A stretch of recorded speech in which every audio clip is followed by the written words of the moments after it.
Ashes of the Eclipse, the Watchfire harvest timeframe, 666 years. After the fall of Vorticae setting, the galaxy has become a husk of civilization, a nightmare labyrinth of haunted ruins. Rogue flesh machines and forgotten gods prologue. The Shroud Age, the Force no longer flows. It bleeds. Across space, massive voids known as shroud zones have consumed systems, whole regions where thought loops. Flesh unravels, and voices of the dead cry backwards through comms. Civilization has reverted to tribal enclaves, nomadic void ships, and fortresses carved into the bones of dead megafauna. No Jedi, no Sith, only whispers of the Watchfires. And of the Harvest Nights. Chapter 1. The Watchfires burn alone. The Watchfires were once protectors. Now they are specters, soulless silhouettes with glowing white eyes and sabers made of calcified screams. They don't speak, they stare, and when they appear, someone dies, always. They are thought to be immune to age, pain, and gravity. They walk upside down across ceilings of void ships, or phase silently through carbon steel. They come during harvest nights, blackout periods where the stars go out, and reality stutters like a skipping pulse. Entire families are flayed inside their bunkers. Children are found babbling ancient languages, surrounded by piles of skinned corpses, not crying, just humming lullabies from before the Force existed. One symbol always remains at the scene, an eye, split in half, dripping upward. Chapter 2. The Harvesters. It is now believed that the Watchfires no longer act alone. They are led, puppeted by something far worse, the Harvester of Will. It wears a hood of teeth, stitched with old Jedi Order banners. Its voice is a detuned lightsaber hum, speaking in frequencies that cause immediate cranial bleeding. Where it walks, the Force attempts to flee, but fails. And behind it trail the Tithiborn mutated survivors of the last Force Wars, twisted into blood-fused war things with blades fused into their bones.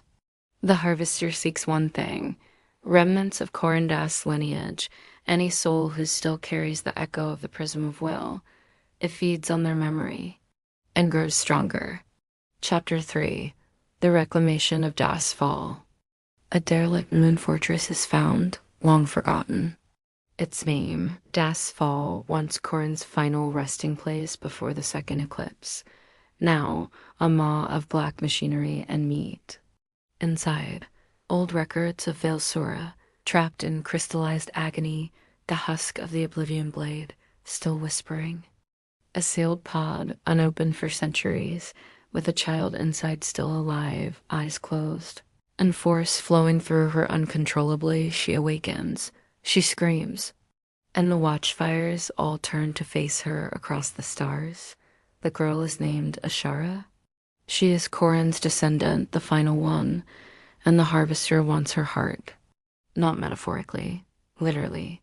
Chapter 4. The Path of Scars. Ashara, barely 13, is hunted across the slick towers of Namkara, where shadows slice flesh before you see them, the gut fields of Horvax, where dead Force users are buried in rotting craters that moan with every footstep, the Iron Cathedral, a derelict Star Destroyer turned meat factory, where surviving humans trade blood for breath.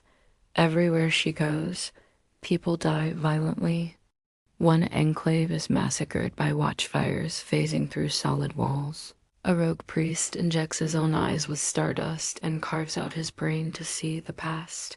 A mother explodes into inverted time while holding Ashara's hand, her death rewinding over and over in a loop until only a beating organ remains. Ashara slowly stops crying. She starts remembering things she never knew.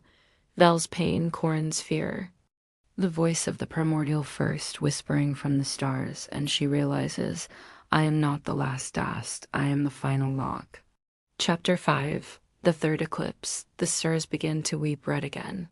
Harvest nights become constant, and in the skies above Zalakar, the crimson eclipse opens for the third and final time.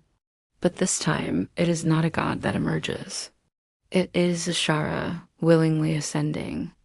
She offers her body, her soul, her mind. to contain the first once and for all.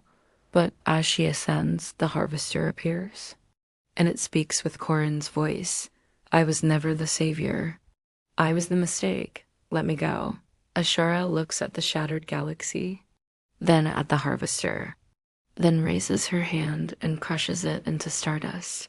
Then she takes the crimson eclipse into herself and screams. A scream that tears through the force across time. Final epilogue, the bleeding silence, the watchfires vanish. The force collapses, forever.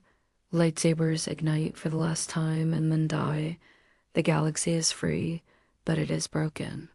There are no more heroes, no more gods, only stories of Ashara, the last Das, who screamed the universe quiet and was never heard from again.